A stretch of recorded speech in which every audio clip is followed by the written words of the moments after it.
Assalomu alaykum va rahmatullohi va barakatuh. Xush omaded kanali Islombek Sultan. Do'stoni aziz, imroz 22 dekabr 2025 sol. Гӯсфандора рӯзи якум алаф додан аз сар кардагем. Гӯсфандо уже ришқа разадеси. Алаки ришқа додеси. Лайка ба тиёх ирғай ёки ба шата бизанен. Иншаллоҳ пешравӣ мо аз дастгири шумо қатъияй. Насиб карда ки боша иншаллоҳ зимистонам сар шуд. Насибам боса иншаллоҳ қишам энди башланди. Хоб аспа ҷав гӯсфанда шав меган. Сабабиш ки ҳами хеле рӯзи чилла сар шудда. Рӯзи чиллада ҳаракат кардан дар кор, фақат ҳами шав ҳай кардан дар кор. Шав чоро кардан дар кор. Гӯсфандотон кам боша ақаллан. Бародарон азиз, ду намуд драбилкаҳои нав омадагиай. Мотори медни, мотори алюминий бародарон. Боз яна печкаҳои эконом печка омадаги аст. Касони дар кор боша, дар экран номерошон занг зада харидор кунед. Эконом печка 1200 сомай. Драбилкаҳо мотори медни боша 3500, мотори алюминий 3200 сомай. Боз муомила ҳастай. Тамоми Тоҷикистон дастаркаша ягон илоҷ карда иншаллоҳ роӣ мекунем. Беморол дар экран номероро мемонам, занг зада харидор кунед. Характеристикаҳои ҳамаш 2020 вольт қати кор мекуна, 6.5 оборот, 3800 6.5 киловаттай, 3800 ваттай. Ята пресс ёки я дар залаф партофта шав ячи алаф додан дар кор ки шав дуруст шид. Имрӯзам чилла сар шудагишда дуюм рӯзай. Чилла 40 рӯз мешавад. 40 рӯз чиллада ҳаракат кардан дар кор ки шав илоҷаш боша, шавчара кардан дар кор набошаям. алаф дода мақсад соз нигоҳубин кардан дар кор ки иншоаллоҳ бахорброя худаш меравад сош тарафи айлоқ. Ҳурматлы обуначилар, қимнақ чилланига бугун екинчи куни. Ана қолдан келгенча илоҷи барича қоюда бағыш керек. Кечаси қоюңиз, кечаси бағышқа арзийдиган bir 30 тадан зиёд bo'lsa, kechasiga kam 1 soat, yarim soat baqsangiz yaxshi bo'lar qo'y.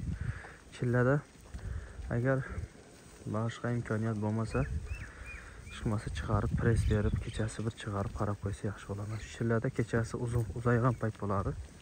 Kechasi eng uzaygan payt, shuning uchun iloji boricha kechasi nima qilsa yaxshi bo'ladi.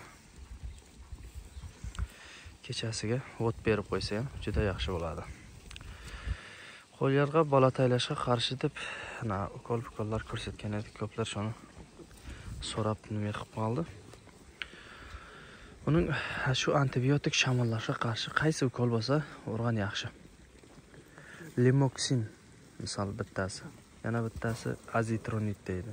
Zetrogest, Nitox. Nitoxni kamroq urish kerak, ko'proq ursa bola taylatish mumkin. Shundan har xil ukollar ko'p. Misol men bir ukolda aytyapman, u ukoldan odamlar tabbay qilyapti o'zlarining aptigidan. Shuning uchun har xil antibiotikdan qaysidan bo'lsa ham buvas qo'ylarga urib qo'ysangiz inshaalloh Xudo barakasini bersa yaxshi bo'lib ketadi.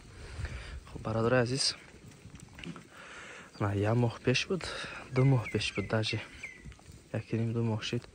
Як навор карда будем ки барои бача партофтана пешгириша бисёр одамҳо занг задан мақсад номша бинавис. خیلی اکولایی گفتم مقصد پرسیدسته بود. همین اکولی که آنتیبیوتیکای کدومش باشه بزنین. 4 گرمی بزنین. 3 گرم 4 گرم بسیار زدن در کار نیست. آنتیبیوتیکا بچه پرتوف میکنه. مثال زوری میکنه زلالش میرسه. 4 گرم 3 گرمی بزنین همین سالوق ده انشالله ساز میشه. مثلا نموشون لیموکسین، ازیترونیت، زیتروجست، نیتوکس این خیلی اوکولا هسته بعد آنتیبیوتیک فایدهش هست. بعد در بینش یگان ویتامین خوش کرده. ویتامین مثل مولتیویت، آیسیدیویت، مولتیویت پیلوس، هر خیلی ویتامین هست. ای هوا خوش کردن در کور. خیلی خبرها امروز ما در برف باریده است. نویگری انشالله زمین سیر باشه، خلق سیر نشه همه. انشالله که برف زده است. انشالله زمستانم خدا خواهد نقض میشد. زمستان زور شده انشالله بهارم ساز میشد ده خدا تیاد.